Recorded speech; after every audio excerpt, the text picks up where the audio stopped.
प्रभास्य कृतौ वन्दे वन्तौ पुनः पुनः ईश्वरो गुरुरात्मेति मूर्तिभेदविभागिने व्योमवद्व्याप्तदेहाय दक्षिणामूर्तये नमः। सदाशिवसमारम्भा शङ्कराचार्यमध्यमाम् अस्मदाचार्यपर्यन्तं वन्दे गुरुपरम्पराम्। ॐ सहनावतु सहनौ भुनक्तु सह वीर्यं करवावहै तेजस्विनावधीतमस्तु मा विद्विषावहै। ॐ शान्ति शान्ति शान्ति। चौथे अध्याय का दूसरे पाद का चौथा अधिकरण आश्रिति उपक्रम अधिकरण। आश्रिति उपक्रम अधिकरण। तो यहाँ संदेह है कि ज्ञानी और अज्ञानी की उत्क्रांति समान रूप से है या नहीं है। उत्क्रांति माने शरीर से निकलना। ये ज्ञानी कौन है? यहाँ क्रम मुक्ति को प्राप्त होने वाला ज्ञानी अर्थात अर्ची मार्ग से जाने वाला ज्ञानी। सद्य मुक्ति की बात नहीं है, अलग है वो, क्योंकि उसमें गति है ही नहीं, न गति है न उत्क्रांति है। तो ज्ञानी अज्ञानी की उत्क्रांति समान रूप से है या नहीं है। पूर्व पक्षी कहता है समान नहीं है, समान रूप से नहीं है, क्योंकि दोनों के मोक्ष और संसार रूप फल दोनों का पृथक पृथक है।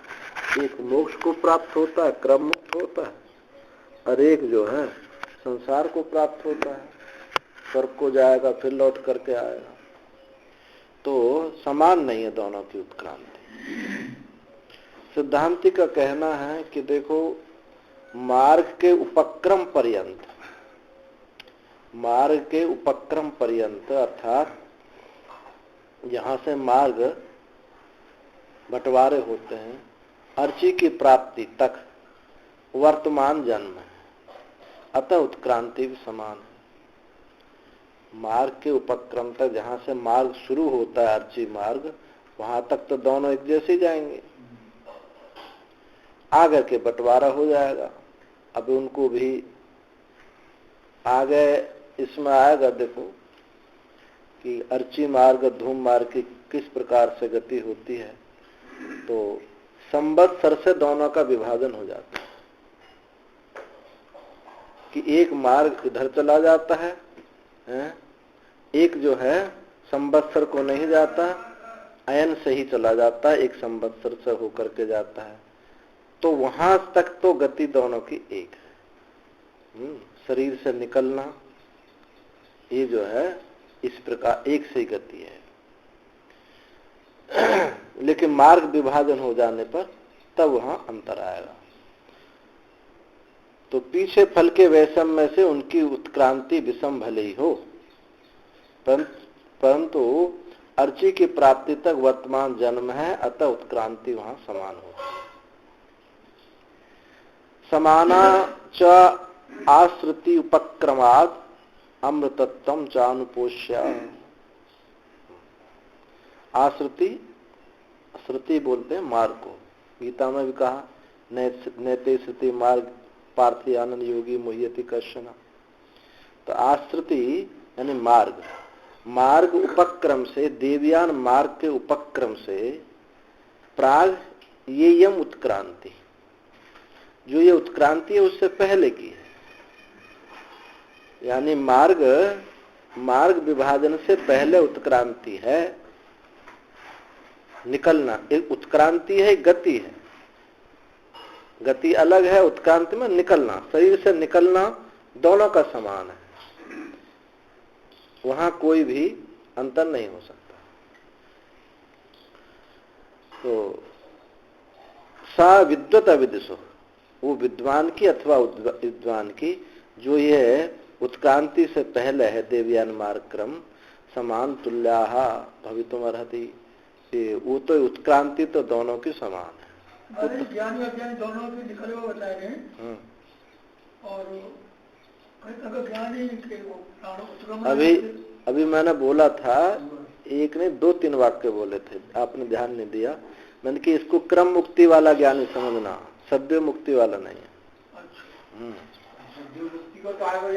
है ही नहीं। 2-3 बार बोला था मैंने कि क्यों ज्ञानी शब्द ऐसा लग रहा है ना, ज्ञानी तो दोनों, क्योंकि मार्ग का विषय चलता है, उसके लिए तो ना उत्क्रांति है न गति है। ऐसे सद्य मुक्त की उत्क्रांति गति नहीं है। वांग मनसी इत्यादि अविशेष श्रवणात्, ये जो वांग मनसी का है कि वाणी जो है मन में लीन हो जाती है, मन प्राण में, तेज में, तेज परदेवता में लीन हो जाता है, फिर वो उत्क्रमण होता है। तो ये तो है, ये जो वाक्य है वांग मनसी दोनों में समान है, ज्ञानी के में अज्ञानी के में। ननु कथम तर्हि सगुण विद्यायाम अमृतत्वम श्रवणम, तो फिर सगुण विद्या में अमृतत्व का श्रवण कैसे कहा गया है? जो सगुण उपासक को अमृतत्व की प्राप्ति होती है सगुण विद्या में, वो कैसे उसकी सिद्धि होगी? तो कहते हैं तत्राह अमृतत्वम च अनुपोष्य, वो जो अमृतत्व है आपेक्षित है, सोपाधिक है अमृतत्व, वो निर्विशेष अनुपाधिक अमृतत्व नहीं है। अनुपोष्य अदग्ध्वा अविद्या क्लेश जातम, अनुपोष्य कहते हैं कि अविद्या क्लेश को दग्ध किए बिना ही जो एकत्व को प्राप्त होता है। अब जैसे सुषुप्ति में नहीं जो हो जाता, सुषुप्ति में रोजाना परमात्मा से एकत्व प्राप्त होता है, लेकिन अविद्या क्लेश बीज आदि को बिना दग्ध किए हुए ही एकता को प्राप्त होता है। तो अमृतत्वम मृति राहित्वम, ये जो अमृतत्व है आपेक्षिक है सगुण विद्या।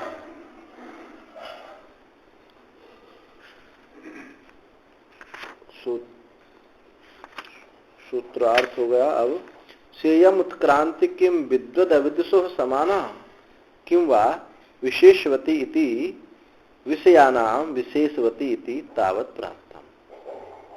ये जो उत्क्रांति है, क्या विद्वान अविद्वान की समान है अथवा कि कुछ विशेष है?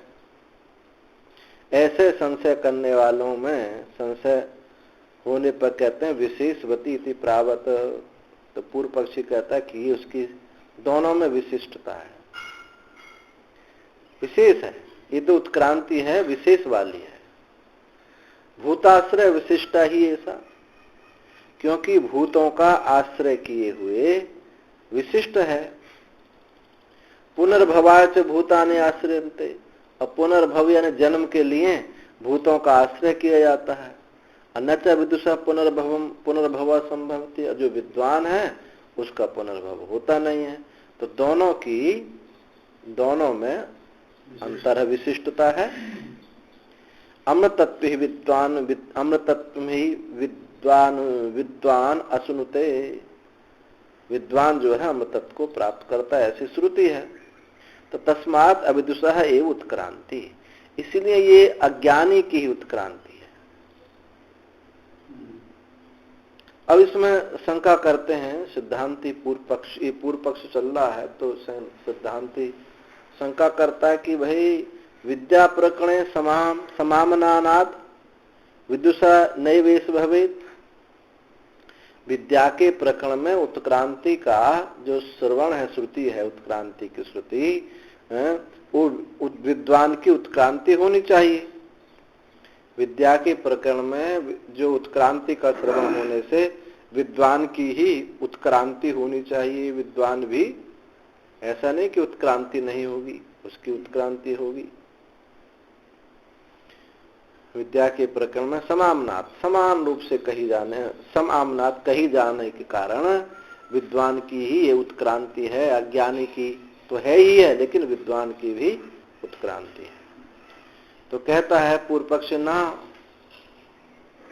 स्वापादिवत यथा प्राप्त अनु कीर्तनात्, स्वापादिवद, यानी सुषुप्ति आदि के समान यहाँ पर यथा प्राप्त का ही अनुकीर्तन किया गया है। जैसे सुषुप्ति आदि के समान नाम दिए गए उनके अलग अलग, सुषुप्त आदि के समान यथा प्राप्त अनुकीर्तनात् की कथन है।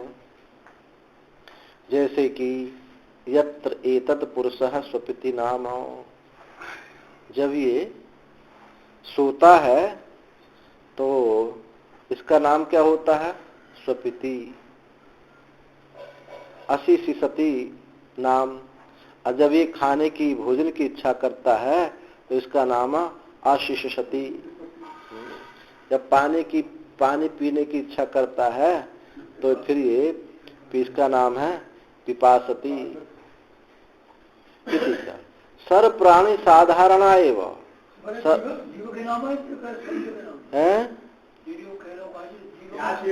जीव माने ये आत्म चेतन नहीं, जब ये ऐसी चीज होती तो ये नाम पड़ जाते हैं, तो जीव ही है। सर्व प्राणी साधारणा एवं स्वापादयो अनुकीर्तयन्ते, और सब प्राणियों की साधारण रूप से सुषुप्ति आदि होती है, चाहे ज्ञानी की हो या अज्ञानी की हो। विद्या है और क्या, अब ऐसा ही खाना एक सा होगा, यानी पशु तक की भी समान होगी। हाँ, सुषुप्ति भी देखो,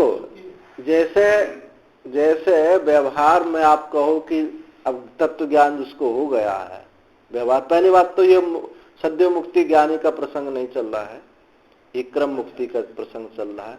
पर सद्य मुक्ति ज्ञानी की भी सुषुप्ति वो भी ऐसे ही होगी। जैसे जागृत में उसको हमेशा अपना निरंतर एहसास बोध रहता है कि अपने अस्तित्व का बोध रहता है, एक ऐसा निरंतर एहसास, ऐसी जागृति जो है वो तत्ववेत्ता की रहती है, बाकी की नहीं रहती। बाकियों की देह में, अंतःकरण में, बुद्धि में चले जाते हैं। तो वहाँ वो निरंतर एक ऐसे समझ में आएगी सरल भाषा में, तो ऐसी सरल भाषा में एक निरंतर एहसास, जैसे आपको थोड़ी देर के लिए कोई व्यवहार नहीं करते तो होता ना कि मैं हूं। अब उस ऐसे एहसास में ना तो कोई बीज है, प्रवृत्ति का बीज है, उस एहसास में ना तो प्रवृत्ति का बीज है, ना ही वो उछलने कूदने वाला एहसास है, एक निरंतर एहसास हो रहा है। ये मुक्त पुरुष का एक स्वरूप का एक चित्रण हम बता रहे हैं कि मुक्त पुरुष वो मुक्त पुरुष है जिसको निरंतर ऐसी जागृति रहती है, और वो ऐसी जागृति ना उछलती कूदती है, ना उसमें वृद्धि ह्रास नहीं होता है। अब वो जागृत में भी रहती है लेकिन व्यवहार भी होता है, खाना पीना चलना आदि। अब जैसे जागृत का व्यवहार है ऐसा सुषुप्ति का भी तो व्यवहार है। अभाव उसका सुषुप्ति का व्यवहार हो, अभाव प्रत्यय है। जैसे यहाँ विषय प्रत्यय है ऐसे सुषुप्ति का अभाव प्रत्यय है। तो दोनों की सुषुप्ति, और अज्ञानी भी, वहां भी अज्ञानी का भी अभाव प्रत्यय है, परंतु वहां उसको ये अपने निरंतर एहसासता का बोध लेकर के सुषुप्ति में नहीं गया है, ये उसका बोध लेकर गया है।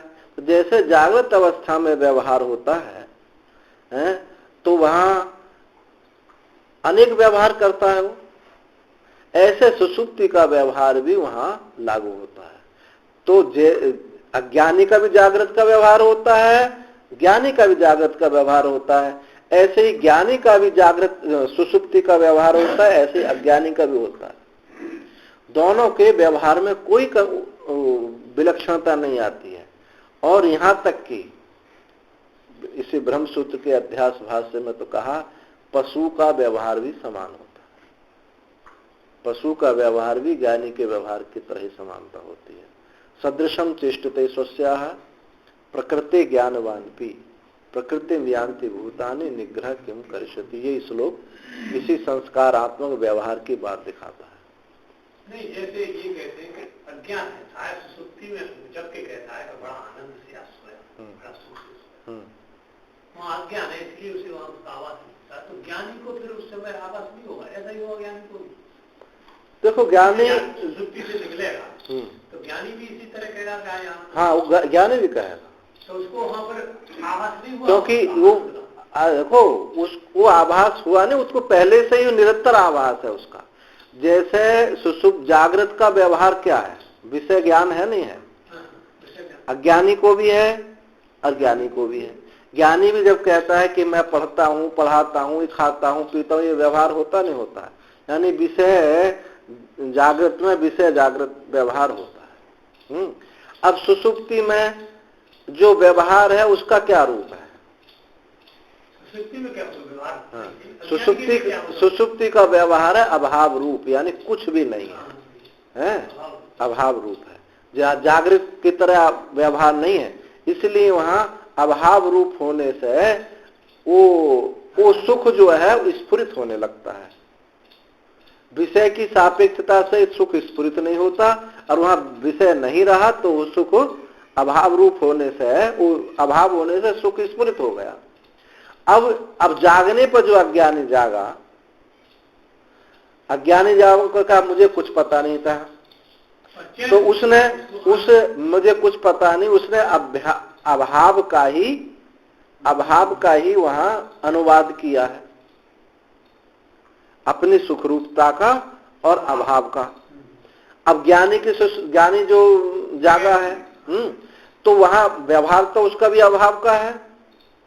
वो उसने भी कहा कि वहां कुछ नहीं था, सुखरूपता थी। सुखरूपता उसने वहीं उसको भास नहीं हुआ, सुखरूपता उसकी निरंतरता रही।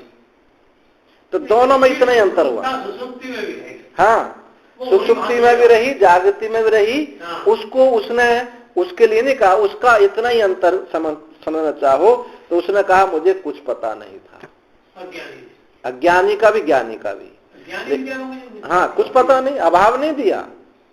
अभाव जैसे जागृत में कहता मैं खाता हूं पीता हूं, ये प्रत्यय उसको होता नहीं होता है, ये प्रत्यय व्यवहार। तो हम तो ये समझ रहे महाराज जी कि ज्ञानी अज्ञान में बैठा है, इसलिए उसको जागृत में पता होता है। जब वो ज्ञानी है तो उसको तो वहां भी सुषुप्ति में भी पता, उसकी तो ज्ञानी की तो हर समय सुषुप्ति ऐसी देखो भाई, ऐसा नहीं होता है, वृत्त्यात्मक नहीं है वो ज्ञान, वृत्त्यात्मक नहीं है। जब तक जागृत में जागृत की वृत्ति के अनुसार रहेगा, स्वप्न में स्वप्न की वृत्ति के अनुसार रहेगा, और सुषुप्ति में सुषुप्ति वृत्ति के अनुसार रहेगा, उसका निरंतर एहसास निरंतर है। ये मैं नहीं कह रहा हूं इसका अभाव नहीं होता, उसका अज्ञानी को अभाव रहता है अपना। अभी मैंने सबसे पहले ये बात कही थी कि निरंतर एहसास, जिसमें एक निरंतर एहसास, जिसमें कोई उछल कूद नहीं है, ये जीवन मुक्ति का एक, ये जीवन मुक्ति में ही होगा, विधेय मुक्ति का कुछ नहीं होगा, क्योंकि वो जो चैतन्य है इस अंतःकरण में ही स्फुरित होगा। तो ये ब्रह्म तत्व अंतःकरण में निर्बीज रूप से स्फुरित हो रहा है। किसके रूप में? निरंतर एहसास के रूप में। वो ब्रह्म तत्व अंतःकरण में निरंतर एहसास के रूप में स्फुरित हो रहा है। होता अज्ञानी को भी है, अज्ञानी को इसका ज्ञान नहीं है। अब सुषुप्ति में गए दोनों, सुषुप्ति में जब वहां गए दोनों, तो अज्ञानी तो उसको तो बोध था नहीं, तो उसने क्या देखा, मुझे कुछ पता नहीं है और मैं बड़ा सुख था, सुख रूपता देखी, उसने ये अनुवाद किया जागृत में। अब तत्ववेत्ता का जो है, अब तत्ववेत्ता की सुषुप्ति में क्या हुआ, तत्ववेद जैसे जागृत में प्रत्यय था कि मैं खाता पीता चलता हूं, व्यवहार है, स्वप्न में उसका व्यवहार था। अब सुषुप्ति में क्या व्यवहार होगा? सुषुप्ति में अभाव व्यवहार होगा उसका। बस सुषुप्ति में कोई बता ही नहीं सकता, जागृत में ही बताएगा ना, जागृत में बताएगा ना। पर सुषुप्ति का व्यवहार क्या हुआ? अभाव व्यवहार, कुछ पता नहीं था। तो ये जागृति को अज्ञानी को भी होगा और ज्ञानी को भी होगा। अब रही सुखरूपता की बात।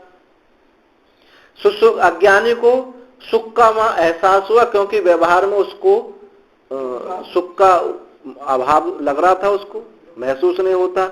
उसने कहा तत्ववेत्ता का सुख रूपता रही, वो ये नहीं कह पाएगा मुझे सुख से हो, मैं सुख से सोया, ये नहीं, ये उसका अनुवाद नहीं होगा। पर अभाव व्यवहार उसका भी वही होगा, मुझे कुछ पता नहीं था। ये ज्ञानी का भी अज्ञानी का व्यवहार चाहे अव्यक्त हो या व्यक्त हो, वो एक समान ही होगा। ज्ञानी का हो अज्ञानी का, पशु का भी समान होगा। बस उसका देखो, कोई ज्ञान होने पर कुछ नई चीज कुछ नहीं हो जाती है, कुछ चीज नई होती नहीं है, बस निरंतर जो जागृति है।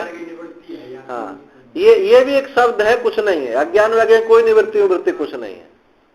एक निरंतर, जब अज्ञान था ही नहीं तो उसकी क्या निवृत्ति होगी? उसकी दृष्टि से, तत्व की दृष्टि से अज्ञान था ही नहीं।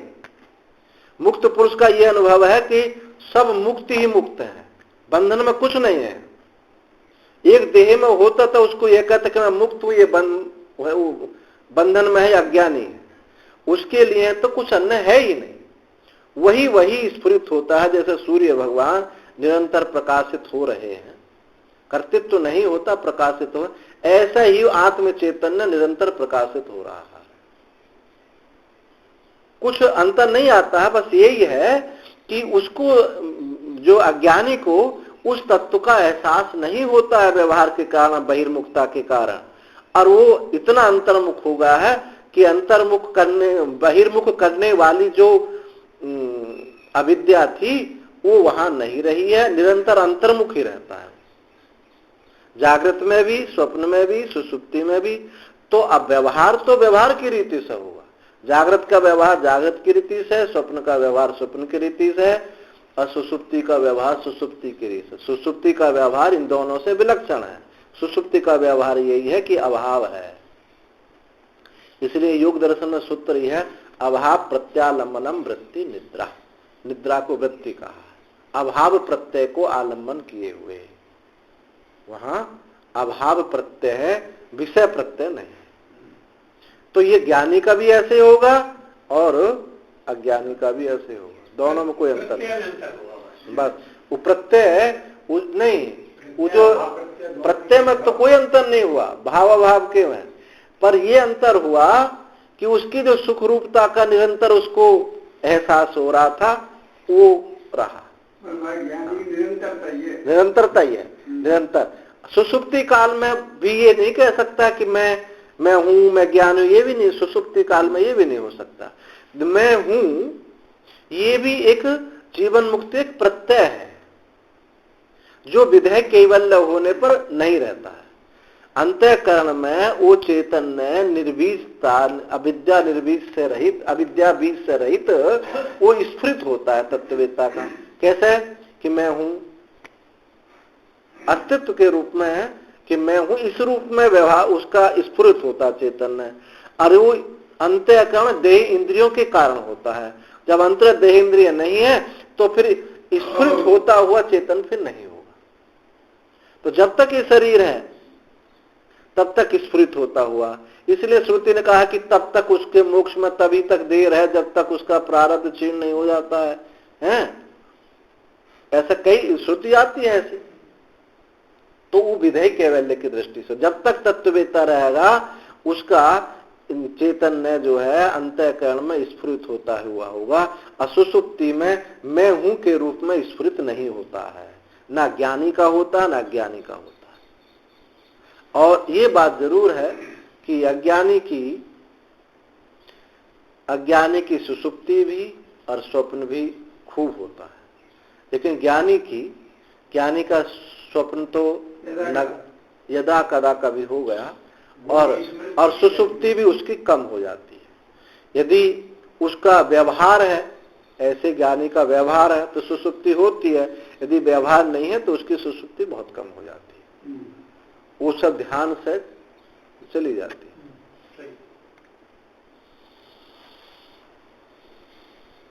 ऐसा लोग समझते हैं ना कि सुसुप्ति में ज्ञानी का कुछ अलग हो जाता, होता कुछ नहीं अंतर आता है। व्यवहार बिल्कुल ऐसे ही, बस इतनी बात है, व्यवहार की पकड़ नहीं रहती है। जैसे अज्ञानी की पकड़ होती है, हर चीज पर दृष्टि जाती है, उसका चिंतन वो करता है, वो ऐसा बस उसका इतना नहीं होता है। लेकिन खाना पीना चलना उसका भी ऐसे होगा। तो उसके नाम ये यत्रेत, जहां स्वपिति नाम हो जाता है, अशिसती नाम पिपासती नाम। तो सर्व प्राणी साधारणा एवं स्वापादय, सब प्राणियों की जो सुसुप्ति आदि है साधारण ही कथन किया गया है। विद्यापरकणे भी पिपादिशितम वस्तु प्रतिपादन अनुगुणेन न तो विदुषो विशेष बंतो विदिश्यन्ते। इस प्रकार विद्या प्रकरण में भी प्रतिपादन करने के लिए इष्ट वस्तु के अनुगुण होने से ही, इस वस्तु के अनुगुण होने से ही साधारण रूप से ही सब प्राणियों का स्वाप आदि का कथन किया गया। सब प्राणियों की सुसुप्ति आदि का कथन है। न तो विदुषो विशेष बंतो विधिष्यन्ते, विद्वान के लिए कुछ विशेष रूप से विधान करने के लिए इष्ट नहीं है कि विद्वान ऐसा होगा, ऐसा कुछ नहीं।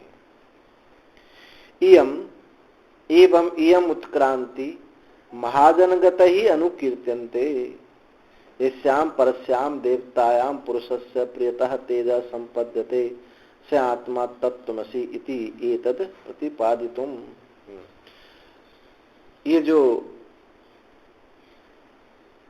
इस प्रकार ये उत्क्रांति जो है, इस प्रकार की जो उत्क्रांति है महाजनगत ही, महाजनों के द्वारा जो कथन किया गया है, बताई गई है।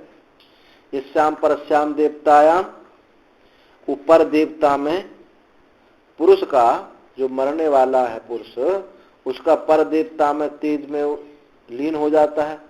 पहले बताया था कि इंद्रियां मन में लीन होता है, मन प्राण में लीन हो जाता है, प्राण जो है ये तेज में लीन हो जाता है, और तेज जो है ये जीवात्मा में, और वो जीवात्मा फिर सब भूतों को समेट करके नया शरीर बना लेता है।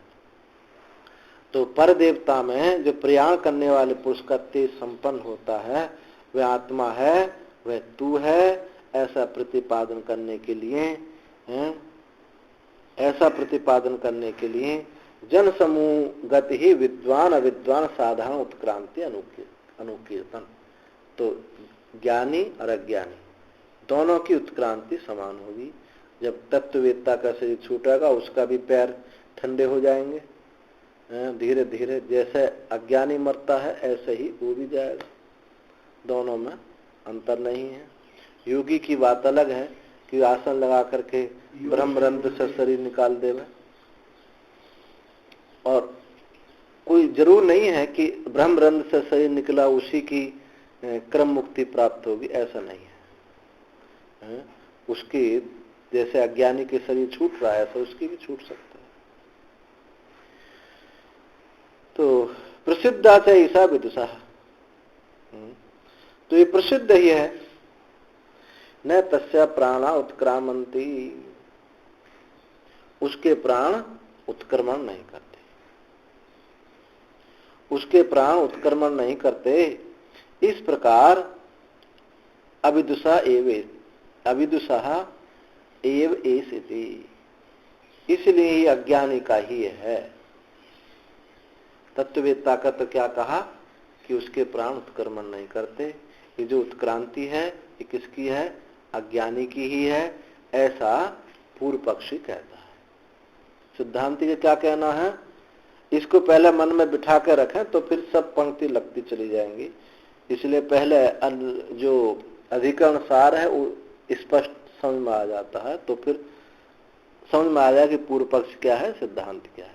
तो पूर्व पक्षी ने कहा था कि दोनों की, एक ज्ञानी की उत्क्रांति अलग प्रकार की है और अज्ञानी की उत्क्रांति अलग प्रकार की है।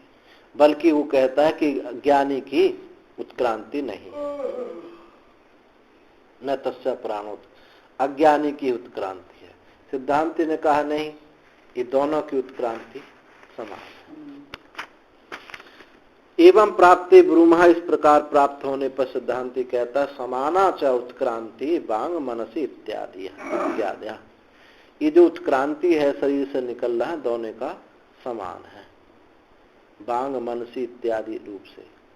विद्वत अविदुषो आश्रिति उपक्रमात् भवितुम अर्हति अविशेष श्रवणात्। अज्ञानी और अज्ञानी की जो आश्रिति है, मार्ग क्रम से ज्ञानी अज्ञानी दोनों की जो उत्क्रांति वो है मार्ग क्रम से होने के लिए योग्य है, अथा अविशेष श्रवणात् उसमें कोई भी विशिष्टता नहीं है। अविद्वान देह बीज भूतानि भूत सूक्ष्माणि आश्रित्य कर्म प्रयुक्तो देह ग्रहणम अनुभवत्यम संसरति। अज्ञानी क्या है? देह बीज भूत, देह के बीज भूत जो भूत सूक्ष्म है उनको आश्रय करके कर्म से प्रयुक्त हुआ, देह को ग्रहण करने के लिए अनुभव, देह को ग्रहण करने के अनुभव के लिए संश्रवण करता है, देह धारण करने के लिए उसकी गति होती है।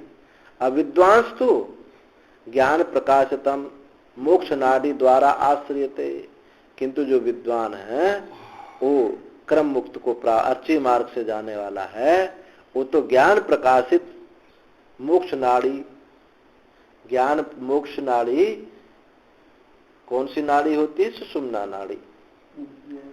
तो ज्ञान प्रकाशित मोक्ष नाड़ी को आश्रय करके जाता है, अज्ञानता से वो कर्म प्रयुक्त होकर के नहीं जाता है। तद एतद आश्रिति क्रमादि इत्तम, यह जो आश्रिति यानी मार्ग का जो है, मार्ग का क्रम ऐसा कहा गया है। एक संसारी देह ग्रहण करने के लिए जाता है और अज्ञानी जो है ज्ञान प्रकाशित मोक्ष नाड़ी का आश्रय करके जाता है। तो शंका करता है इसमें पूर्व पक्षी, ननु अमृतत्व ही विदुषा प्राप्तव्यम न च देशांतरायत्तम ततो कुतो भूताश्रयत्तम श्रुति उपक्रम वाइति। उन्होंने शंका की कि अमृतत्व ही विदुषा, विद्वान के द्वारा जो अमृतत्व को प्राप्त करने योग्य है, विद्वान तो अमृतत्व को प्राप्त करने योग्य, न च देशांतरायत्तम दूसरे देश के अधीनता उसकी नहीं है, तत्र कुतो भूताश्रय, तो भूत आश्रयत्व उसका जो मार्ग क्रम है भूत आश्रय तथा कुतो भूताश्रयत, उसका भूताश्रयत्व अथवा मार्ग उपक्रम वो फिर कैसे है? वो तो विद्वान तो अमृतत्व को प्राप्त करने योग्य है, उसमें दूसरे देश की अधीनता है ही नहीं, तो ये भूत आश्रयत्व उसका कैसे हुआ और मार्ग का उपक्रम भी कैसे हुआ? तो सिद्धांती कहता है कि अनुपोष्य चेदम, अनुपोष्य चेदम अदक्त्वा अत्यंत अविद्यादीन क्लेशान अपर विद्या सामर्थ्यात आपेक्षित्वम अमृतत्वम प्रेष्यते। ये कैसा है? अनुपोष्य चेदम यानी जलाए बिना ही, बिना दग्ध किए हुए ही, अविद्या बीज को बिना दग्ध किए हुए ही, अविद्या क्लेश आदियों को बिना दग्ध किए ही अपर विद्या सामर्थ्य से, सामर्थ्यता से आपेक्षिक अमृतत्व की उसको प्राप्ति होती है। अगर वो मुख्य अमृतत्व की प्राप्ति होती तो यही इसी शरीर में यही मुक्त हो जाता, वो अर्ची मार्ग के द्वारा क्रम मुक्ति को प्राप्त होता। तो कौन सी वो आपेक्षिक अमृत है। संभवती तत्र श्रुति उपक्रमो भूताश्रयम च, इसलिए मार्ग उपक्रम और भूत आश्रयत्व उसका संभव है। नहीं निराश्रयाणाम प्राणानाम गति उत्पद्यते, क्योंकि प्राण जो है, प्राण आश्रय रहित प्राण कभी नहीं जाते। प्राण आश्रय रहित प्राण का चलाने वाला नहीं है, चलाने वाला नहीं तो कैसे चलाए? वो तो घोड़ा है, सारथी तो है नहीं। तो आश्रय रहित प्राण की गति नहीं होती है, इसलिए अदोष है कि ज्ञानी अज्ञानी की उत्क्रांति समान ही होती है। आगे संसार व्यपदेशाधिकरण, यहाँ बताया कि भूतों का विलय परमात्मा में स्वरूप से होता है या वृत्ति से। जैसे कल अधिकरण आए थे कि वाणी मन में वृत्ति से लीन होती है या स्वरूप से लीन होती है, तो ऐसे यहाँ फिर संदेह है कि भूतों का जो विलय है परमात्मा में स्वरूप से होता है अथवा वृत्ति से होता है। पूर्व पक्षी कहता है कि स्वरूप से लय होता है। क्यों? क्योंकि परमात्मा सबका उपादान है। वहां ये तो तर्क दिया था सिद्धांति ने कि वाणी का मन वाणी का उपादान नहीं है, इसलिए वृत्त्यात्मक लीन होता है। तो यहाँ कह रहा कि ये तो परमात्मा तो सबका उपादान है, क्योंकि अभिनिमित्तोपादान कारण बनता है। वही निमित्त है, वही उपादान है। तो परमात्मा यहाँ तो उपादान है, इसलिए यहाँ तो स्वरूप से ही लय होगा। उपादान कार्य का स्वरूप से ही लय हो सकता है, ये पूर्व पक्षी का कहना है। सिद्धांति का कहना कि देखो आत्मज्ञानी कि भूतों का भले ही स्वरूप से विलय हो जाए, जो आत्मज्ञानी है, तत्ववेत्ता है, उसका भले ही आत्मज्ञान के भूतों का भले ही विलय हो जाए, स्वरूप से विलय हो जाए, परंतु जो अज्ञानी है उसका तो वृत्ति द्वारा ही लय होता है, वृत्ति द्वारा ही लय होता है। इसलिए यदि ऐसा न माना जाए तो किसी का भी जीव का जन्मांतर नहीं होगा। यदि स्वरूप से ही सबका लय हो जाए तो सब परमात्मा भी लीन हो गए, फिर उनका जन्म ही नहीं हो, सब मुक्त हो जाएंगे, कोई ज्ञान की आवश्यकता ही नहीं रहेगी। अब जैसे दृष्टांत में एक घड़े में पानी भर के उसको अच्छे से मुंह बांध करके कुआं में लटका दिया जाए, परमात्मा का साथ एकता हो गई, लेकिन जब निकलेगा तो वही पानी निकल के आएगा। अन्य नहीं, इसको बोलते हैं वृत्ति से लय। लय हुआ लेकिन वृत्त्यात्मक लय हुआ। और स्वरूप लय क्या हुआ है कि घड़े में पानी भरा, कुआं में डाल दिया, अब ये हो गया स्वरूप से लय। अब ये पानी निकलने वाला नहीं।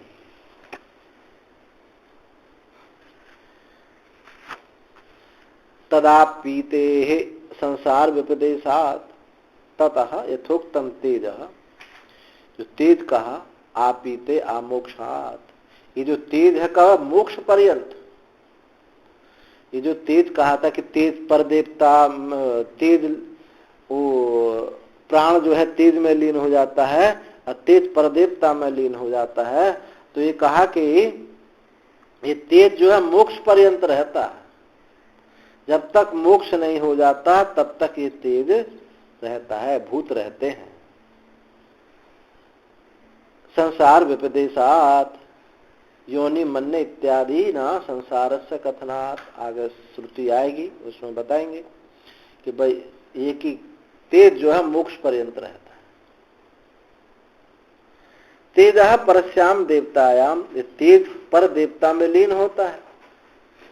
इस वाक्य में प्रकरण के सामर्थ्य से इति प्रकरण सामर्थ्यात् तद यथा प्रकृतम तेजः साध्यक्षम सप्राणम सकणग्रामम भूतांतर सहित प्रियतः पुंसः पर देवतायाम संपद्यते इति एतदुक्तम भवति। ये कहा कि जैसे जो प्रकृत तेज है, अध्यक्ष सहित, अध्यक्ष कौन था? जीव।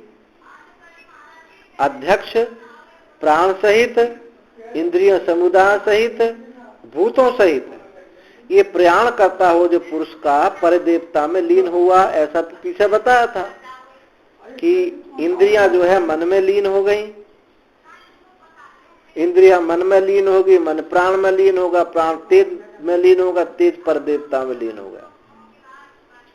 तो ऐसा जो कहा था उसी को कहा कि अध्यक्ष सहित, प्राण सहित, इंद्रिय सहित, भूतांतर सहित ये प्रयाण करने वाला जो पुरुष है ये परदेवता में लीन हो जाता है।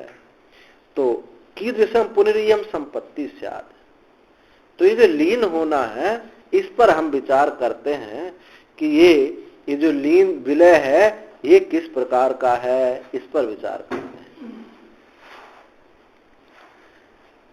तत्र आत्यांतिके तावत् स्वरूप प्रविलय इति प्राप्तम्। पूर्व पक्षी ने कहा कि ये जो विलय है, जैसे पहले वृत्त्यात्मक विलय कहा था, ऐसा विलय नहीं है, ये स्वरूप से ही विलय होता है। आत्यांतिक, आत्यांतिक ही स्वरूप विलय है ये। तत्प्रकृतित्व उपपत्ते, क्यों? ये उसका उपादान है। उपादान में जब कार्य लीन होता है तो वो स्वरूप से विलीन होता है। और जब वृत्त्यात्मक लिए तो वृत्तिमान में वो लीन होता है। जैसे मन से इंद्रियां वृत्ति उत्पन्न हुई, तो यहां वृत्ति मन इंद्रियां मन में लीन हुई, ये किस में हुआ? ये वृत्त्यात्मक लीन हुआ। और जब वाणी लीन होगी तो किस में लीन होगी? नहीं, स्वरूप से लीन कहाँ होगी? क्योंकि वाणी में अग्नि तत्व है, वो वायु में लीन होगी, वायु में लीन होगा, तो वो है स्वरूप लीन। तत्प्रकृते तुपपत्ते, तो कहे कि ये परमात्मा तो उपादान प्राप्त होता है, इसलिए यहाँ वो स्वरूप से ही लीन होगा। सर्वस्व ही जनिमतो वस्तु जातः प्रकृति पर देवता इति प्रतिष्ठापितम। तो संपूर्ण जन्मने वाली जो वस्तु समूह है वो सब उसका जो उपादान है वो कौन है? ये पर देवता ही है। उसी से उत्पन्न होती हैं, उसमें स्थित रहती हैं, उसी में लीन हो जाती हैं। इसलिए आत्यांतिकीयम अविभाग आपत्ति, इसलिए जो विलय है अविभाग विलय जो स्वरूप से ही विलय है, ये पूर्व पक्षी का कहना है। सिद्धांति कहता है कि एवं प्राप्ते ब्रूमः तत्तेजादि भूत सूक्ष्मम श्रुतादिकरण आश्रय भूतम अपि इतर असंसार मोक्षात सम्यक ज्ञान निमित्ताद अवतिष्ठते। जो तेज आदि है, सूक्ष्म तेज आदि भूत सूक्ष्म श्रुतादिकरण आश्रयभूत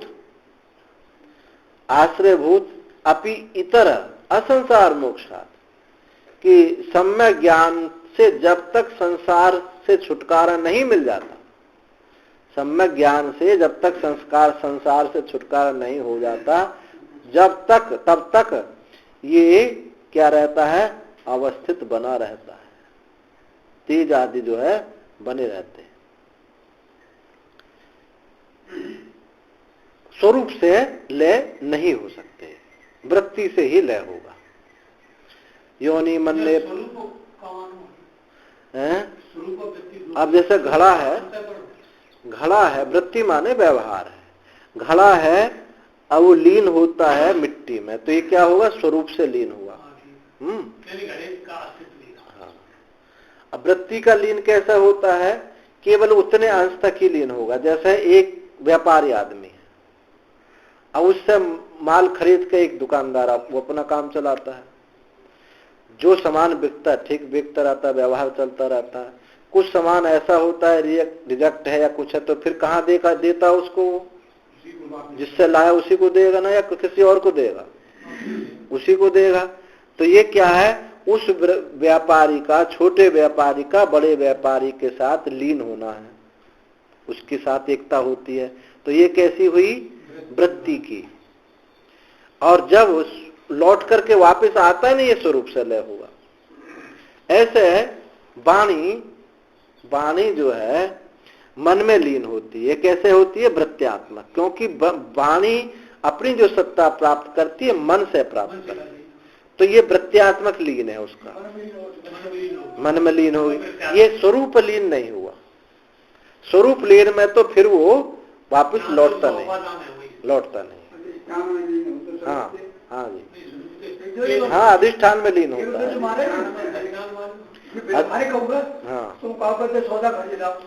हाँ, कोई खराब लेकर आया तो वही बात। हाँ, तो वही बात मैंने दृष्टांत दिया है। योनि मन्ये प्रपद्यन्ते शरीरत्वाय देहिना स्थाणु मन्य अनुसन्यन्ति यथा कर्म यथा श्रुतम। ये जो श्रुति है इसमें कहा कि अन्य अविद्या वाले जो मूढ़ जीव हैं, अविद्या से जो ग्रस्त जीव हैं, शरीर ग्रहण करने के लिए दूसरी योनियों में प्रवेश करते हैं। अज्ञान निवृत्त हुआ नहीं तो शरीर ग्रहण करने योनि मन्ये प्रपद्यन्ते शरीरत्वाय देहिना, वो शरीर दूसरे शरीर को ग्रहण करने के लिए प्रवेश करते हैं, प्रवेश वही है। स्थाणु मन्य अनुसन्यन्ति यथा कर्म यथा श्रुतम। अन्य कोई स्थाणुओं को प्राप्त हो जाते हैं, एक योनियों को प्राप्त होते हैं, दूसरे अधम अधिक पापिष्ट हैं, तो मरण के बाद कर्म और ज्ञान के अनुसार जैसा उनका ज्ञान है, जैसा उनका कर्म है, वैसे योनि को प्राप्त होते हैं और वैसे स्थाणुवादि को प्राप्त हो जाते हैं। तो यदि वो स्वरूप से लीन हो जाए तो फिर उनका पुनर्जन्म नहीं होगा। अब पुनर्जन्म होता है तो ये वृत्ति से लीन हुआ। इत्यादि संसार व्यपदेशात, अन्यथा ही सर प्राय समय एवं उपाधि प्रत्यस्त मयाद अत्यंत ब्रह्म संपद्येत। अन्यथा यदि स्वरूप से लीन ना हो, मैं वृत्ति से लीन ना हो, तो क्या होगा? सब प्राणी सब मरने के समय में उपाधि प्रत्यस्त, उपाधि के अस्त हो जाने से सब ब्रह्म को ही प्राप्त हो जाते हैं। ज्ञानी अज्ञानी सब, तो कोई शास्त्र भी व्यर्थ हो जाएगा उसके लिए। तत्र विधि शासन अर्थकम साथ विद्या शास्त्र, दोनों शास्त्र, विधि शास्त्र भी और ज्ञान शास्त्र भी, दोनों जो है व्यर्थ हो जाएंगे। सब बिना ज्ञान से ही सम्मुक्त हो जाएंगे। मिथ्या ज्ञान निमित्तस्य बंधो न सम्यक ज्ञान आदृते विसंसितुम अर्हति। क्योंकि जो मिथ्या ज्ञान, बंधन क्या है? मिथ्या ज्ञान के कारण है। संसार का ज्ञान है, ये मिथ्या ज्ञान है। मिथ्या ज्ञान निमित्त जो बंधन है वो सम्यक ज्ञान के बिना टूटता नहीं है। चाहे वो हम रोज परमात्मा के साथ एक होते हैं, सुषुप्ति में परमात्मा के साथ रोज एक होते हैं, लेकिन फिर निकल ही आते हैं। जैसे गए थे वैसे ही निकल आते हैं, क्योंकि ये मिथ्या ज्ञान निमित्त जो बंधन है छूटा नहीं है। तस्मात् तत्प्रकृतित्वेपि सुषुप्त प्रलयवत बीज अभाव अवशेष एव ऐसा सत्संपत्ति। इसलिए तत्प्रकृति यानी परदेवता में जो लीन होना है, तत्प्रकृतित्व यानी परदेवता में जो लीन होना है, वो सुषुप्ति के समान है, सुषुप्ति और प्रलय के समान है। जैसे बीज भाव अवशेष एवं ऐसा संपत्ति, ये बीज भाव को रख करके ही ये जो है संपत्ति है। बीज को लेकर के हम बीज को लेकर के सुषुप्ति में जाते हैं, बीज को लेकर प्रलय में जाते हैं, इसलिए फिर निकल आते हैं। तो ये जो लीन होना है, ये स्वरूप लीन नहीं हुआ, ये वृत्ति लीन हुआ। सूक्ष्मं प्राणतश्च तथोपलब्धे, आगे का सूत्र कहते हैं, सूक्ष्मं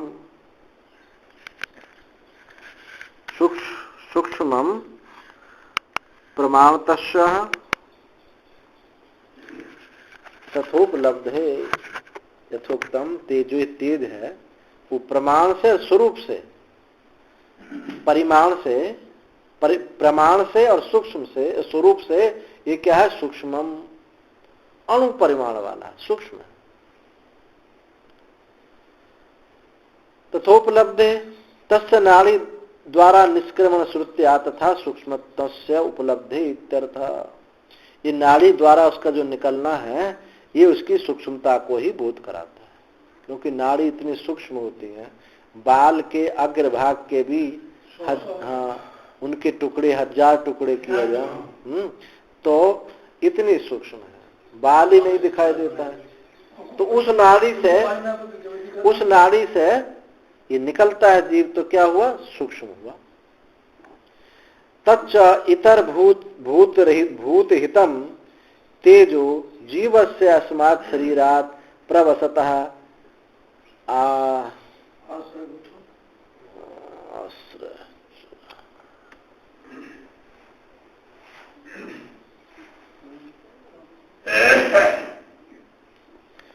आश्रयभूत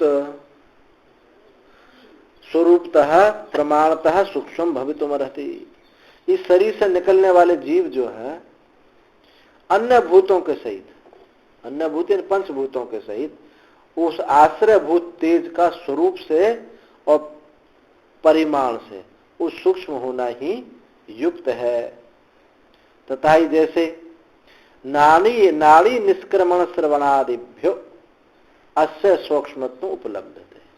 नाड़ी से निकलने रूप श्रुति कहती नाड़ी से निकलता है, तो नाड़ी से निष्क्रमण निकलने की से ये सूक्ष्मता ही उसकी उपलब्ध होती है। नाड़ी सूक्ष्म है और उसमें से जाने वाला जीव तो और सूक्ष्म होगा। हाँ, तत्र तनुत्वात् संसार उपत्ति, उसका सूक्ष्म तनुत्व सूक्ष्मता होने से ही संसार प्राप्त हो सकता है। जीव सूक्ष्म होगा तभी तो नाड़ी से संचार होगा, नहीं तो नहीं होगा। स्वच्छत्वात् अप्रतिघात उपपत्ति, और वे दो हेतु बता रहे हैं। एक तो यह स्वच्छत्वात्, स्वच्छ होने से, अप्रतिघातत्वात्, अप्रतिघात होने ही जो है चोट आहट नहीं करता, आवाज नहीं करता। ये जब निकलता है शरीर से, एक तो दिखाई नहीं देता है और आवाज भी नहीं करता है। जब तक मरने से पहले तो आवाज हो रही है, घड़घड़ाहट के गला फंस रहा है, लेकिन जब निकलता तब पता नहीं। अतएव च देहा निर्गच्छन पार्श्वस्थ ही नोपलभ्यते, इसलिए ही देह से निकलते हुए बगल में बैठे हुए लोग हैं, उनको ना दिखाई देता ना उनको आवाज होती कब निकलता। अगर दिखाई देता तो पकड़ के जाने थोड़ी देता कोई भी। कोई भी ना रोक सके। नोप मर्दनेन अतः नोप मर्द वही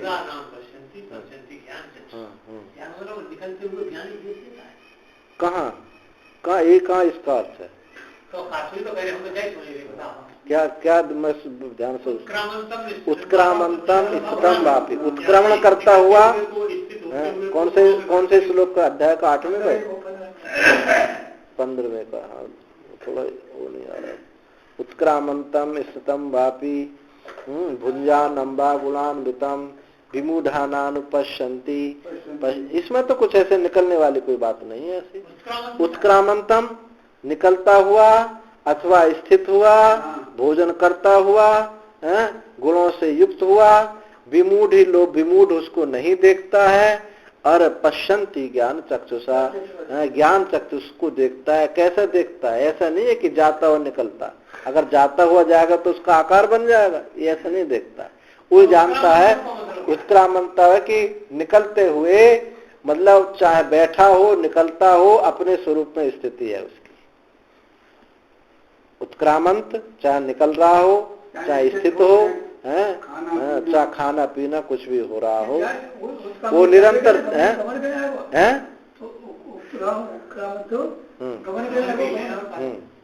गमन के लिए हाँ, तो निकलना ही तो है शरीर से। उस शरीर तो निकलना क्या हुआ? शरीर निकलने को तो शरीर से निकलने को उत्क्रांति। चाहे शरीर से शरीर छूट रहा हो, चाहे भोग कर रहा हो, चाहे शरीर में स्थिति हो, वो निरंतर अपने में रहता है। ये बताया जा रहा है। हाँ, तो देखना है निरंतर अपने को देखना। क्या कि मैं, ये ऐसा नहीं है कि आंख से देखने का वाली बात नहीं है। पसंद ज्ञान से, हाँ ज्ञान, वो अपने में ये हाँ अनुभव करता है कि नहीं ये नहीं। तो दृष्टा पश्यन्ति, जैसे कहा सूर्य प्रकाशित हो रहा है, अब वो उनको कर्तव्य थोड़ी बनना है, उसमें प्रकाशन हो रहा है ना। ऐसे इसका है, ज्ञान का प्रकाशन हो रहा है, बस मैं अस्तित्व रूप में हूँ, अस्तित्व रूप। तो साक्षी भाव नहीं, यहाँ साक्षी भाव का कोई मतलब ना। तो नहीं, दृष्टा भाव नहीं है। दृष्टा भाव में कौन देखने वाला है और कौन जा रहा है? जाने वाला भी तो वही है। तो आपने बताया नहीं था, तो मन के दो भाव हो जाते हैं। हाँ, तो फिर वो मन के भाव हो जाते हैं। हाँ, दृष्ट जो एक भाव मन का बन जाता है, उस दृश्य है ना, जो दृश्य है। अब देखने वाला कौन है? उसी मन में से। वो देखने वाला तो जो सूक्ष्म है ना, हाँ, जो दिखे जाने वाला स्थूल है।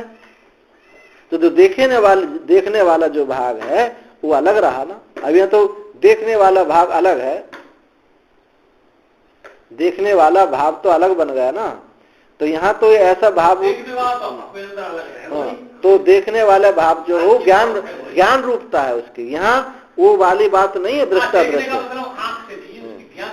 दृष्टा दृश्य की बात नहीं है इस श्लोक में। इसमें तो वो स्वरूपता की बात बताई जा रही है। तो योगिनश्यनम पश्यन्त्यात्म, दूसरे श्लोक में देखिए, अगर ये होगा तो ऐसा नहीं कह सकते हम।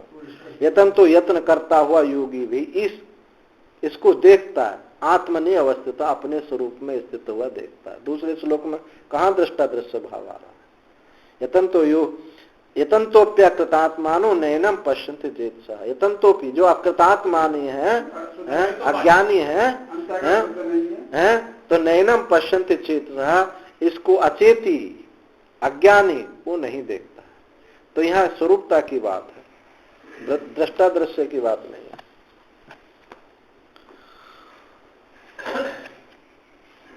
अतः सूक्ष्मत्वादेव, सूक्ष्म होने के कारण ही उपमर्दने न, स्थूल शरीर उपमर्दने न स्वयं नोपमर्दते, शरीर स्थूल शरीर को मार देते हैं, एक्सीडेंट हो जाता है तो भी ये मरता नहीं है, निकल जाता है। तो ये उसकी सूक्ष्मता को ही बताता है। अतएव च सूक्ष्मत्वात्, इसलिए सूक्ष्म होने से न से स्थूल से शरीर से उपमर्दने न दाहादि निमित्ते न इतर सूक्ष्म शरीरम उपपद्यते। ये जो तेज के सूक्ष्म होने से, ये जो तेज है जीवात्मा, इस सूक्ष्म होने से स्थूल शरीर के जलाने पर भी, जलाना काटना आदि छेदनों से भी इसका नाश नहीं होता। सूक्ष्म शरीर का नाश नहीं होता, निकल जाता है। अगर ये सूक्ष्म नहीं होता तो कैसे निकलता? ये सूक्ष्मता की बात बताई। अस्य चैव च उपपत्तिरेष ऊष्मः, और दूसरे एक सूत्र में और बताया, स्थूल शरीरे समुपलभ्यमानम ओषणम, इस स्थूल शरीर में जब उसकी उपलब्धि होती तो शरीर क्या रहता है? गर्म रहता है। अस्यैव सूक्ष्म तेज एवं धर्म, ये इसका, इस सूक्ष्म तेज का ही धर्म है। जो उष्णता है शरीर में, इस सूक्ष्म तेज का ही धर्म है। कुतः कैसे? उपपत्ते तस्मिन् सत्येव तदुपलब्धे, उसके होने पर ही, जब जीवात्मा शरीर में है उसके रहने पर ही शरीर में गर्मी होती है, नहीं तो शरीर ठंडा हो जाता है। तद अभावे, उसके अभाव होने पर, तेज का अभाव, जिस सूक्ष्म शरीर का ना होने पर उसकी जो उष्णता है नहीं रहती है। अतः अन्वय व्यतिरेक व व्यतिरेक आत्मक उपपत्ति, अन्वय व्यतिरेक से बात सिद्ध होती है कि जब सूक्ष्म शरीर रहता है शरीर में तो गर्मी रहती है, नहीं रहता है तो गर्मी नहीं रहती है। अन्वय व्यतिरेक से बात सिद्ध हो जाती है। अस्यैव च सूक्ष्मस्य शरीरस्य एष उष्मा यम एतस्मिन् शरीरे संस्पर्शेन उष्मानं विजानन्ति, इस सूक्ष्म शरीर की ही उष्मा है जो इस शरीर, स्थूल शरीर में संस्पर्श से, स्पर्श करने से गर्मी जानी जाती है। तथा ही मृत अवस्थायाम अवस्थितेपि देहे विद्यमानेष्वेपि च रूपादि देह गुणेषु न उष्मा उपलब्धते, जीवत अवस्थायामेव तदुपलब्धते इति अतः उपपद्यते। मृत अवस्था आने पर, मर जाने पर, देह के विद्यमान होने पर भी, रूप के विद्यमान होने पर भी, देह गुण के विद्यमान होने पर भी उष्मा प्राप्त नहीं होती, गर्मी नहीं रहती। जीवत, किंतु जीवत अवस्था में ये उपलब्ध होती है। इति अतः उपपद्यते। प्रसिद्ध शरीर व्यतिरिक्त शरीर व्यापाश्रय एव एष उष्मा, इसलिए प्रसिद्ध शरीर व्यतिरिक्त से भिन्न रूप से जो स्थूल शरीर है, इस प्रसिद्ध शरीर के अतिरिक्त जो सूक्ष्म शरीर आश्रय है, वो सूक्ष्म शरीर ही आश्रय ही वाली ही उष्मा है। तथा तो श्रुति, इसमें श्रुति भी है, उष्ण एव एष जीवस्यन् शीतो मरिष्यन्, जीता हुआ ही गर्म रहता है, मरता हुआ तो ठंडा हो जाता है। तो इस अधिकरण से ये बात सिद्ध हुई कि भूतों का जो विलय है वो परमात्मा में जो विलय होता है, अज्ञानी का वृत्ति रूप से विलय होता है और ज्ञानी का स्वरूप से विलय होता है। प्रतिषेधाधिकरण, इसमें बताया क्या श्रुति में जो प्राण उत्क्रांति निषेध है वह जीव है, जीव से है अथवा शरीर से है। ये जो श्रुति है न तस्या प्राणा उत्क्रामंती, उसके प्राण उत्क्रमण नहीं करते हैं। एक दूसरी श्रुति और है दूसरी शाखा में, न तस्मात् प्राणा उत्क्रामंती, एक में तस्य कहा है एक में तस्मात् कहा है, एक में पंचमी का प्रयोग है एक में षष्ठी का प्रयोग है। तो न तस्या प्राणा उत्क्रमंती, किसके? तत्ववेत्ता के प्राण वो निकलते नहीं हैं, उत्क्रमण नहीं करते हैं। तो यहाँ शंका हो रही है कि उत्क्रामण, जो प्राण उत्क्रांति निषेध है, प्राणों का निकलने का जो निषेध किया गया है वे जीव से है अथवा शरीर से, कि शरीर से प्राण नहीं निकलते हैं या जीव से नहीं निकलते हैं, ये संदेह है। प्राण उत्क्रांति का जो निषेध है वह जीव से है अथवा शरीर से है।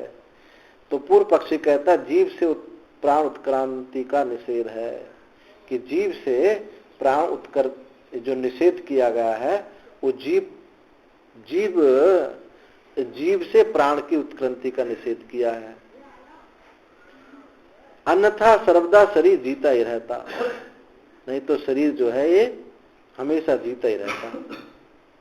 सिद्धांत कहना है कि तपे हुए पाषाण के ऊपर जैसे जल की बूंद डालो तो जल बिंदु विलीन हो जाता है, ठीक वैसे ही प्राणों का विलय भी कहा गया है। ऐसे प्राण भी विलीन हो जाते हैं।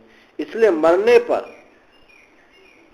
ज्ञानी हो या अज्ञानी हो शरीर फूल जाता है, मरने पर देह फूल जाता है। अतः प्राण उत्क्रांति का देह से ही निकलना निवारण का किया जा सकता है, जीव से नहीं।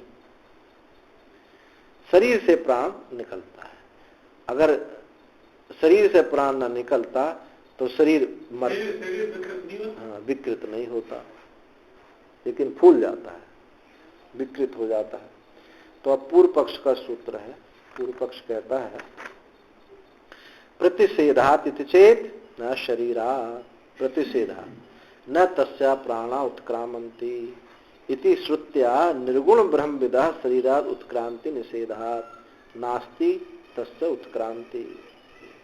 जो निर्गुण ब्रह्म है, सगुण ब्रह्म की बात नहीं, निर्गुण ब्रह्म के शरीर से उत्क्रमण का प्रतिषेध होने से उसकी उत्क्रांति नहीं है।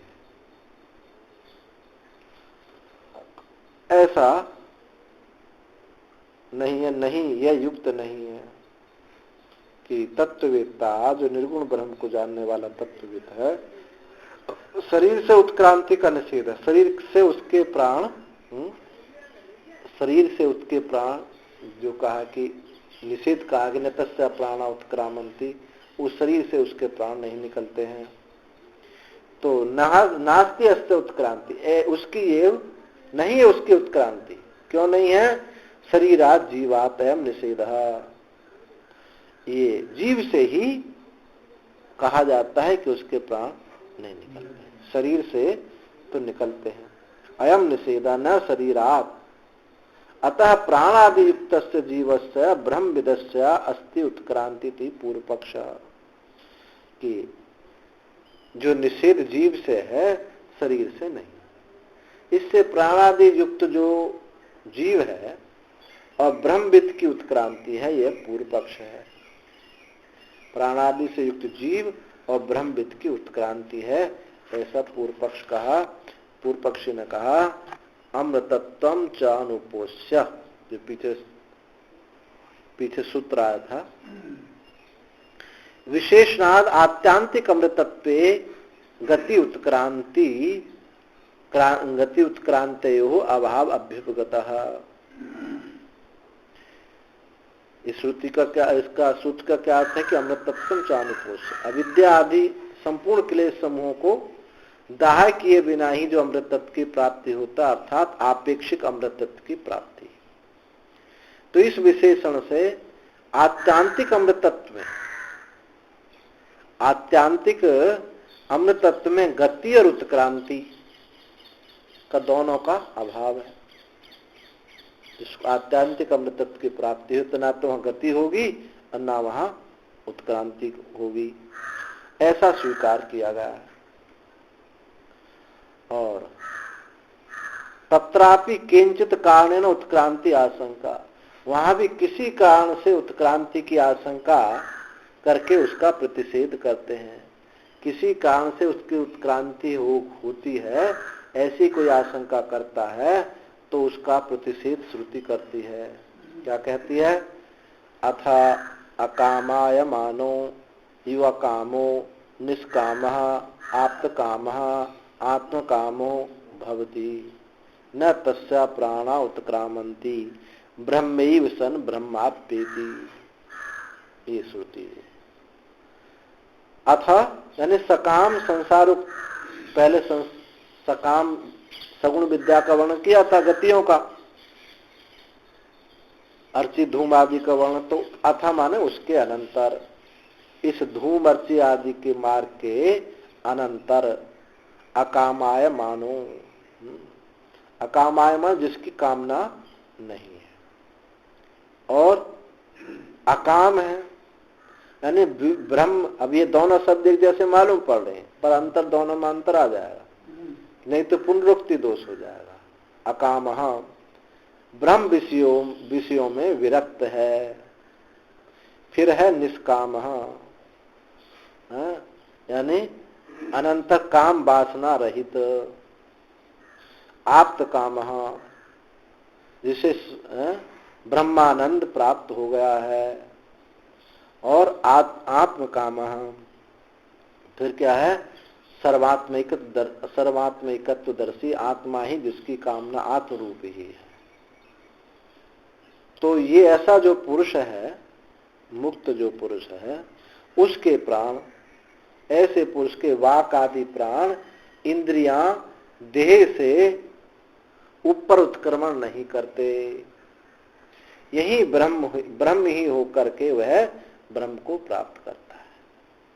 ब्रह्म ही होकर के यहाँ ब्रह्म को प्राप्त करता। तदा पश्यत तदा भवत तदासीत। तद अपश्यत वही देखा, वही हो गया, तदासीत क्योंकि यो वही था, ऐसा श्रुति कहती है। तो अब शंका करता है, सिद्धांति शंका करता है, अतः पर विद्या विषयात प्रतिषेधा। ये जो प्रतिषेध है ये पर विद्या विषय का है। न पर ब्रह्मविदो देहात प्राणानाम उत्क्रांति अस्ति, कि पर ब्रह्मविद जो है उसका देह से प्राणों का उत्क्रमण नहीं होता है। यदि ऐसा कहें तो पूर्व पक्षी का कि नहीं, ऐसा कहना ठीक नहीं होगा। क्योंकि शारीराद आत्मना एस उत्क्रांति प्रतिषेध प्राणानाम न शरीरा।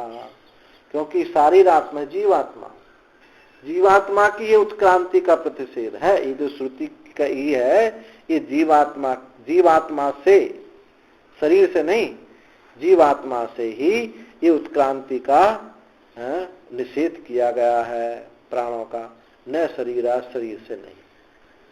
वो कहता है कि शरीर से तो निकलता है प्राण, पर जीवात्मा से नहीं निकलता है।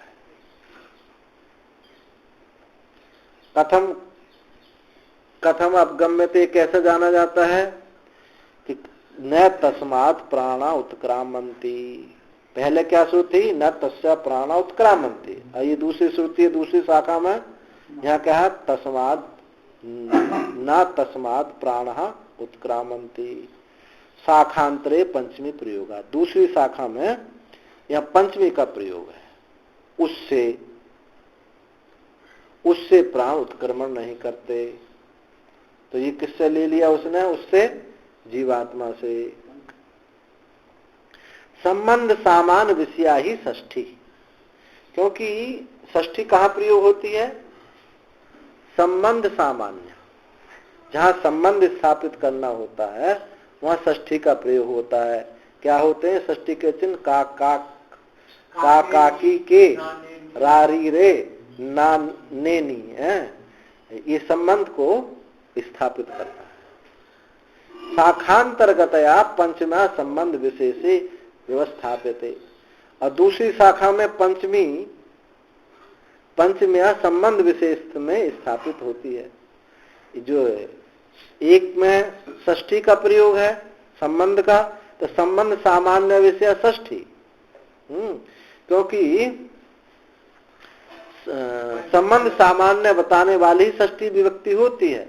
अब पंचमी से अलग करने के लिए होता, अपादान होता है, तो शाखांतर पंचम्या संबंध विशेष स्थापिते, और पंचमी से विशेष संबंध में व्यवस्थापित होता है। कैसे विशेष से? उससे, उसका और उससे। उसका तो संबंध होगा, लेकिन यहां भी एक विशेष संबंध है उससे।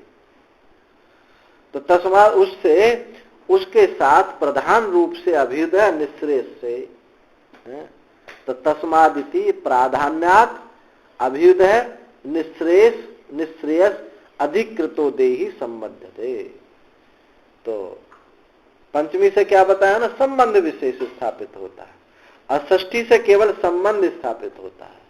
अब पंचमी से संबंध विशेष, क्यों? उससे तो संबंध तो लगा, तो तस्मात् इति जो तस्मात् शब्द है, से प्राधान्यात् अभ्युदय निश्रेष अधिकृतो देहि संबंधते, प्रधान रूप से जो अभ्युदय निश्रेष को का अधिकारी है, मोक्ष और जो स्वर्ग की प्राप्त करने वाला जो अधिकारी है, वो देही जो है संबंध होता है। किससे? जीवात्मा से, जीव से उसका संबंध होता है, ना देह से संबंध नहीं होता।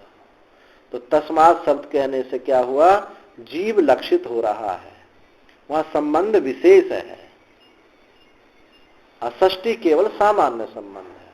उसका, उससे, तो उससे कहने से कहे उसका तो बहुत लोग भी आ सकते हैं, लेकिन जब कहेंगे उससे तो एक विशेष पर लक्षित हो जाता है। तो यहाँ तस्मात् जो प्रधान रूप से अभ्युदय निश्रेष का अधिकारी है देही, उससे संबंधित होता है, ना कि देह। ये तस्मात् शब्द देह से संबंधित ना होकर के जीव से संबंधित होता है। न तस्मात् उच्च कीवृषो जीवात् प्राणः अपक्रामन्ति सहेव तेन भवन्ति।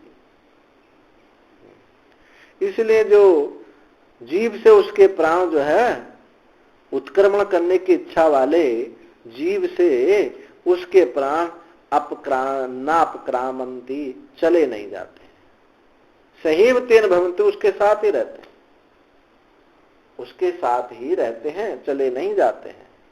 ये पूर्व पक्षी का कहना है। स प्राणस्य च प्रसवतः भवति उत्क्रांति देहात्, जो जाने वाला है मरण के बाद, वो प्राण सहित ही होता है उत्क्रांति देह से। उसकी देह से जो उत्क्रांति होती है, उसकी प्राण सहित ही होती है। जो प्राण सहित जाने वाला है, शरीर से निकल करके जाने वाले देही से, देह से उत्क्रांति होती है, देही की देह से उत्क्रांति होती है। ऐसा प्राप्त होने पर उसका निराकरण करते हैं कि प्राण उसके चले नहीं जाते हैं। ऐसा जब पूर्व पक्षी ने कहा तो सिद्धांती कहता है स्पष्टो ही एकेषाम, स्पष्टो ही एकेषाम काणवानाम शाखायाम प्राणानाम परब्रह्म विदा देहाद उत्क्रांति निषेधा। कि काणव शाखा में प्राणों का ब्रह्म के पर ब्रह्मविद जो है, वो ब्रह्मविद के देह से ही उत्क्रांति होती है, ऐसा वहां निषेध किया है, जीव से नहीं। कि उसके प्राण देह से नहीं निकलते हैं। स्पष्टम यानी विस्पष्ट, अत्यंत स्पष्ट ही है, ही क्योंकि प्राप्त होता है। न तस्य उत्क्रामंती, उसके उत्क्रमण नहीं होता है। अपितु तत्तै विलीयते, और यही कहा यही विलीन होते हैं। लेकिन जीव तो जाता है, अगर जीव से प्राण ना निकलने का निश्चित किया तो जीव तो चला जाता है। और यहाँ श्रुति बाद में उत्तरार्ध क्या कहा, न तस्य प्राणा उत्क्रमंती, यही अत्रैव यह विलंती, यही कहीं अत्रैव शब्द एक श्रुति में, कहीं यही वो, यही विलीन हो जाते हैं। तो जीव के साथ कहाँ हुआ, तो है वो यही विलीन हो गया, क्योंकि जीवत्व रहा ही नहीं ना, तत्ववेत्ता का जीवत्व रहा ही नहीं, उत्क्रमण नहीं होता, यहीं पर लय होता है। न तदस्ति यदुक्तम पर ब्रह्म विदोपी देहाद अस्ति उत्क्रांति, पर ब्रह्मविद की देह से उत्क्रांति होती है, ये जो तुमने कहा न तदस्ति, ऐसा ठीक नहीं है, ऐसा नहीं है। प्रतिषेधस्य देही अपादानत्वात्, क्योंकि देही अपादानत्व होने से प्रतिषेध है। उत्क्रांति प्रतिषेध में जीव का अपादान है, किससे, जीव से। उत्क्रांति प्रतिषेध में जीव अपादान है, ऐसा जो कहा गया वह ठीक नहीं है। तस्मात् को क्या लिया था वहां, जीवात, उस जीव से, तस्मात् जीवात, क्योंकि विशेष संबंध दिखा करके। तो जो उत्क्रांति प्रतिषेध में जीव अपादान है ऐसा जो कहा है वो ठीक नहीं है। प्रतिषेध से देही अपादान, जो प्रतिषेध है देही अपादानत्व को, जीव को जो तस्मात् के साथ जोड़ करके अपादान बनाया, वो ऐसा पर ब्रह्म का देह से उत्क्रांति जो कही गई है वो ठीक नहीं है। ये तो देह अपादानेन एव उत्क्रांति प्रतिषेध एव एकेषां समामनात्रीणाम स्पष्ट उपलब्धते, क्योंकि देह अपादान से उत्क्रांति जो प्रतिषेध किया गया है, जो प्रतिषेध है वो किससे, देह की उत्क्रांति से है, ऐसा एक शाखा वालों को स्पष्ट रूप से ऐसा कहते हैं। कैसे हैं, तथा जैसे आर्त भाग प्रश्न है, ये बृहदारण्य के आर्त ब्राह्मण की श्रुति है, वहां प्रश्न किया है, यत्रायं पुरुषो म्रियते उदस्मात् प्राणः क्रामन्ति ओहो नायति। वहां इतना स्पष्ट प्रश्न किया है कि ये जो ब्रह्मवेत्ता पुरुष मृत्यु को जब प्राप्त होता है तो उसके प्राण ऊर्ध्व को जाते हैं या नहीं जाते हैं, बिल्कुल मूल वही प्रश्न किया। इसलिए कहा स्पष्टो ही एक साथ, इससे ज्यादा स्पष्ट क्या होगा। इति अत्र, ऐसा यहाँ कहा जाता है कि नैति हो वाच याज्ञवल्क्य ने कहा कि नहीं, उसके प्राण उत्क्रमण नहीं करते। इति अनुत्क्रांति पक्षम परिग्रह्य न तर्हि अयम अनुत्क्रांतेषु प्राणेषु मृत्यति इति अस्याम आशंकायाम अत्रैव संविलीयन्ने इति प्रविलयम प्राणानाम प्रतिज्ञा तत्सिद्ध है। तो क्या कहा कि वो अनुत्क्रांति पक्ष को ग्रहण करके तरी अयम, तो यह क्या अनुत्क्रांत जो प्राणों का अनुत्क्रांत है, क्या वो मरता नहीं है? तो क्या तत्ववेत्ता मरता नहीं है, शरीर से तो निकलते हैं। तो अनुत्क्रांति जो पक्ष को ग्रहण करके कि उसके प्राण निकलते नहीं है, तब तो यह क्या अनुत्क्रांत प्राणों का जो अनुत्क्रमण है, निकलना ना है, तो म्रियते इति अस्याम, क्या मरता नहीं है, ऐसी आशंका होने पे क्या, जबकि आपने कहा कि उसके प्राण नहीं निकलते, क्या फिर मरता नहीं है वो, क्या तत्ववेत्ता? तो ऐसी आशंका होने पे कहते हैं मरता तो है। पर उसके प्राण ऊर्ध्व को नहीं जाते। इसी समष्टि वायु में यही विलीन हो जाते हैं। शरीर से तो निकलते हैं लेकिन यही विलीन हो जाते हैं। वो किसी योनि के लिए, किसी लोक लोकांतर के लिए जाने के लिए समर्थ नहीं है। तो कहे अत्रैव संविलीयन, यही वो विलीन होते हैं। इति प्रविलय प्राणानाम प्रतिज्ञा, ऐसा प्राणों के विलय की प्रतिज्ञा करके उसकी सिद्धि के लिए कहते हैं स उच्छसति, उच्छ्वयति, अध्वामयति, अध्वामतो मृतः शेते, कि उसकी मरण तो होता है पर प्राणों के जो विलय है उसकी प्रतिज्ञा की सिद्धि के लिए कहते हैं कि तब क्या वह मरा नहीं? नहीं, मरा तो है, क्योंकि वह फूल जाता है, वायु भर जाती है, मृत्यु को प्राप्त होकर वो सोता है, निश्चेष्ट होता है। तो इससे क्या सिद्ध हो रहा है कि मरता तो है, निश्चेष्टता को प्राप्त हो जाता है, ये निश्चेष्ट होकर के वो सोता है। तो स शब्द परामृष्ट प्रकृत उत्क्रांति अवधे उच्छयनादीनि समामनन्ति। वह उस शब्द से कहा श्रुति में, वह सह, वो जो है वह उस शब्द से परामृष्ट प्रकृत उत्क्रांति का, उसका जो परामर्श किया कि प्रकृत उत्क्रांति की अवधि का क्या कहा है, उसकी अवधि बताई है। जो उसकी उत्क्रांति कैसी अवधि बताई है कि उच्छ्वसन फूलना आदि कार्य श्रुति कहती कि शरीर फूल जाता है।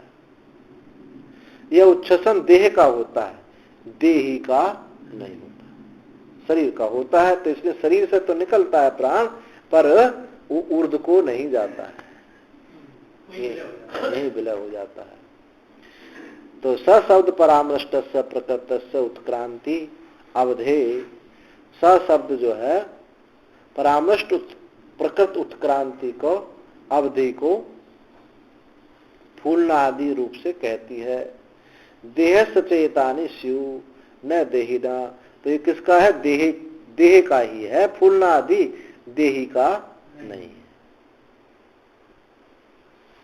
वो कहता है कि उसके जो ये जो निषेध श्रुति है ये किससे है? जीव से प्राण की उत्क्रांति करने से जीव से प्राण निकलते हैं। सर्वदा शरीर जीता रहता है, अन्यथा शरीर जीता रहेगा। तो ये पूर्व पक्षी ने कहा था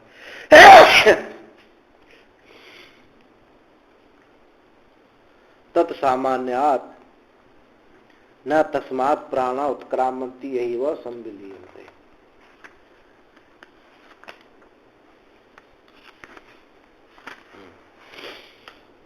तत्सामान्य, उसकी समानता से, न तस्मात् प्राणा उत्क्रामन्ति अत्रैव संविलीयन्ते, यही विलीन हो जाते हैं। अतः इति अत्रापि, यहाँ भी अभेद उपचारेण देह अपादानस्यैव उत्क्रमणस्य प्रतिषेध।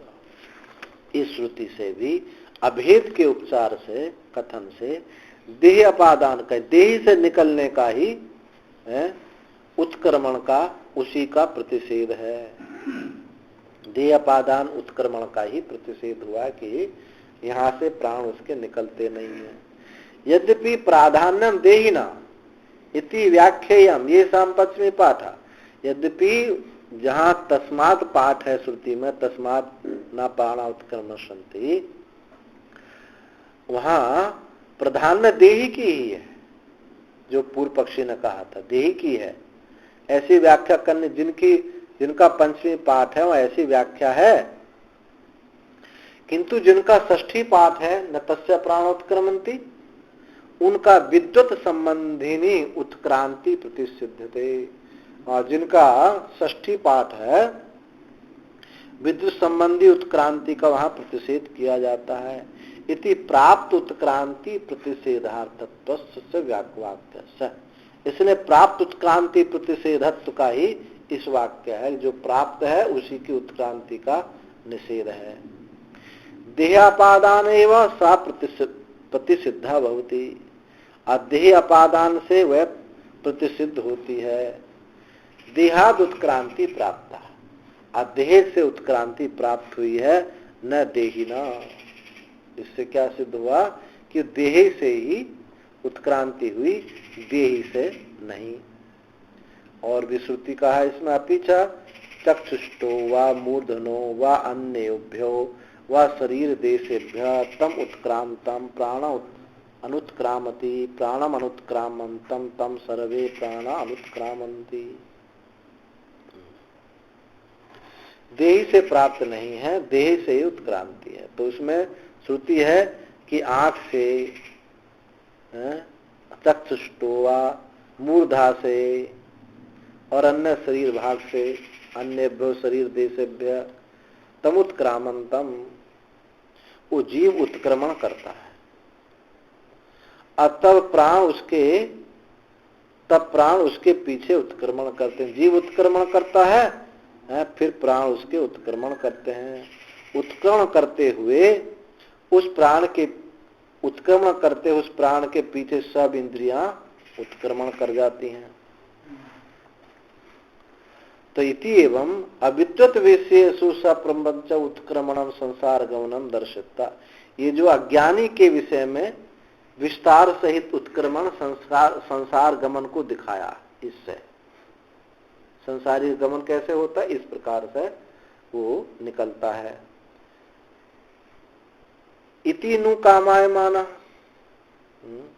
इस प्रकार की कामना करने वाले संसारी को इस प्रकार से प्राप्त होता है। इति उपसंहरता अविद्वत कथाम, ये किसकी कथा कही थी? अज्ञानी की। इस प्रकार अथा कामायमान, किंतु जो कामना से रहित है, इसके अथा यानी इसके अनंतर जो अकामायमाना मुक्त पुरुष है, इति विपदेश से, ऐसा विपदेश करके कहा, विद्वान यदि तद विषय अपि अनुत्क्रामंति एवं प्रापेत असमंजसम एवं व्यपदेश, ऐसा व्यपदेश करके विद्वान को यदि उस विषय में उत्क्रांति प्राप्त करावे तो असंगति होगी। जैसे अज्ञानी की उत्क्रांति है, यदि इस प्रकार से ज्ञानी की भी उत्क्रांति होगा तो वो असंगत ही होगी। तस्माद, इसलिए अविद्वत विषय प्राप्तयो गति उत्क्रांतयो, इसलिए अज्ञानी के विषय में ही ये गति और उत्क्रांति है। विद्वत विषय ज्ञान के विषय में के प्रति में उसका निषेध किया गया, उसके प्राण उत्क्रमण नहीं करते। इति एवं व्याख्येयम व्यपदेशार्थत्वाय, ये जो है इस प्रकार की व्याख्या करनी चाहिए व्यपदेश अर्थत्व के लिए, व्यपदेश श्रुति के तात्पर्य के जानने के लिए ऐसी व्याख्या करनी चाहिए। न च ब्रह्मविदः सर्वगत ब्रह्मात्म भूतस्य प्रक्षीण काम कर्मणा उत्क्रांति गति वो उपपद्यते निमित्त अभावात्। जो ब्रह्मविद है वो सर्वगत है, ब्रह्म ही ब्रह्मभूत हो गया है, प्रक्षीण काम कर्म, उसके काम और कर्म क्षीण हो गए हैं, उसकी उत्क्रांति अथवा गति नहीं प्राप्त हो सकती है, क्योंकि कोई निमित्त नहीं है। अत्र ब्रह्म समश्नुते, यही ब्रह्म को प्राप्त होता है। एवं जातीय श्रुति ही गति उत्क्रांति अभावम सूचती, ये जो श्रुति है इस प्रकार की गति उत्क्रांति के अभाव को तत्ववेता का दिखाती है। तो इसमें एक सूत्र और दिखाना, स्मर्यते च, और स्मृति भी है। अपि च स्मृते देवा अपि मार्गे मुह्यन्त्यपदस्य प्रदेशिनः इति अनेन महाभारत वचन, इस महाभारत के वचन से विद्वान की उत्क्रांति का अभाव ही बताया गया है। कौन सी स्मृति है? स्मृति अपि च महाभारत है, गति उत्क्रांति का अभाव बताने वाली ये स्मृति महाभारत में है। सर्वभूतात् भूतस्य सम्यक् भूतानि पश्यतः देवापि मार्गे मुह्यन्ति अपदस्स पदैशिनः। ये कहा कि सब भूतों का जो आत्म रूप है, जिसको भूतों का सम्यक अर्थात आत्मभाव से ज्ञान हो गया है, उसके लिए कोई प्राप्य स्थान नहीं है, सर्वत्र वही वही है। ऐसे प्राप्य पद रहित ब्रह्मवेत्ता के पद की इच्छा करने वाले, ऐसे प्राप्य जिसमें पद रहित ब्रह्मवेत्ता के पद की इच्छा करने वाले देवता भी उस मार्ग के विषय में मोहित होते रहते हैं। तो देवापि मार्गे मुह्यन्ति पदेशिनः ननु गतिरपि ब्रह्मविदा सर्वगत ब्रह्मात्मभूतस्य स्मर्यते। अब शंका करता है पूर्व पक्षी कि देखो, आपने कहा कि उसकी कोई गति नहीं है, उत्क्रांति नहीं है। जैसे आपने श्रुति बताई, स्मृति बताई, मैं भी कहता हूं कि गति बता रही है। गतिरपि ब्रह्मविद सर्वगत भूतात भूत ब्रह्मविद की भी गति का स्मरण होता है। कैसे? शुकाति वैयासिकी मुमुक्षो आदित्य मंडलम अभिप्रतस्थे पित्रानुगम्य आहूतो भूति प्रतिशुश्राव। कहा है कि जो सुखदेव जी हैं, वैयासिकी, व्यास जी के पुत्र सुखदेव जी, मुमुक्षु है, वो व्यास जी के पुत्र सुख मोक्ष की प्राप्ति की इच्छा से आदित्य मंडल की तरफ गए, आकाश में गए, और उनके पीछे जाकर पिता ने उनको बुलाया। उनके पीछे पीछे पिता भी गए, उन्होंने उनको बुलाया। तब उन्होंने कहा ओह, ऐसा उत्तर दिया, तो इससे तो गति दिखाई पड़ रही है।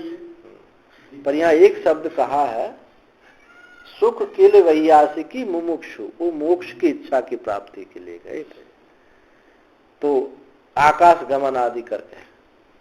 अब ये कि आकाश गमन आदि, इससे एक बात और सिद्धि होती है कि जरूरी नहीं है कि तत्वविद ही आकाश गमन कराएगा, अज्ञानी भी, क्योंकि जो सिद्धियां हैं इसका तप से संयोग है, ज्ञान से इनका मतलब नहीं है।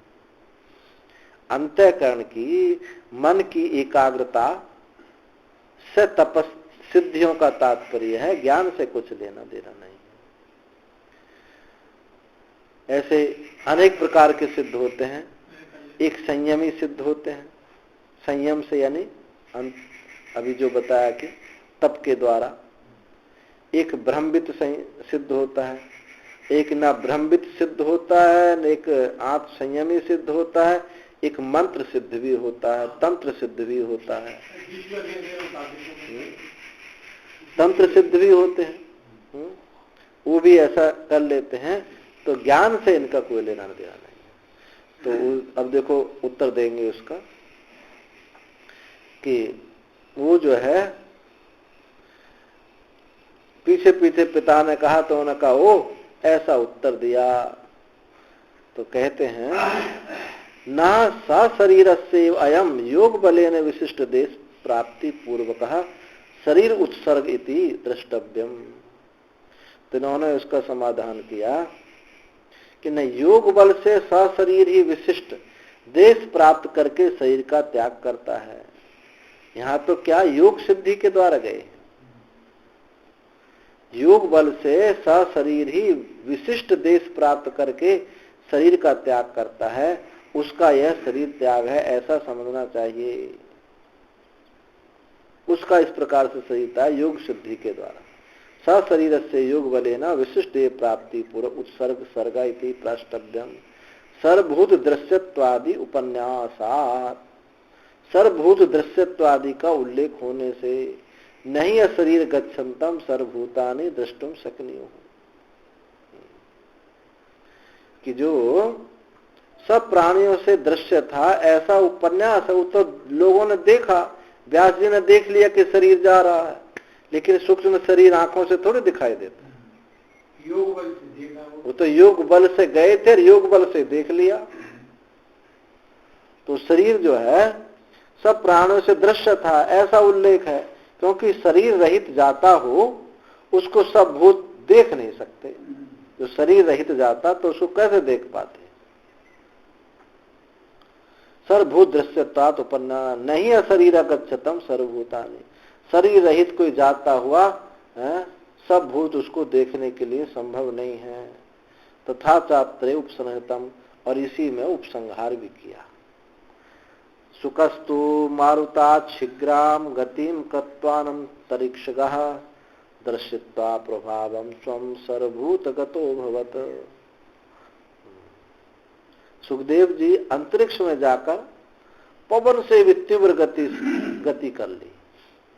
सुखदेव जी मारुतात् शीघ्राम गति, सुखदेव जी अंतरिक्ष में जाकर के वायु से भी तीव्र गति करके अंतरिक्ष में विचरण करने लगे।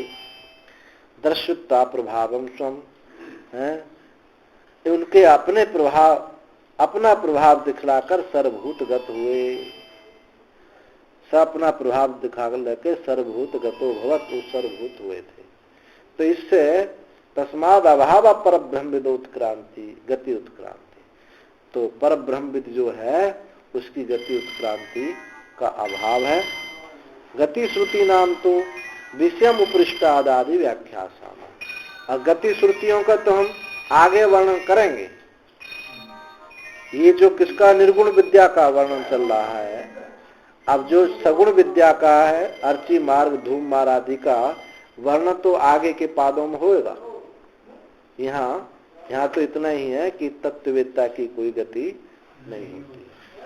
ओम पूर्णमदः पूर्णमिदं पूर्णात् पूर्णमुदच्यते पूर्णस्य पूर्णमादाय पूर्णमेवावशिष्यते। सर्वे भवन्तु सुखिनः, सर्वे सन्तु निरामयाः, सर्वे भद्राणि पश्यन्तु मा कश्चित् दुःखं। ओम शांति।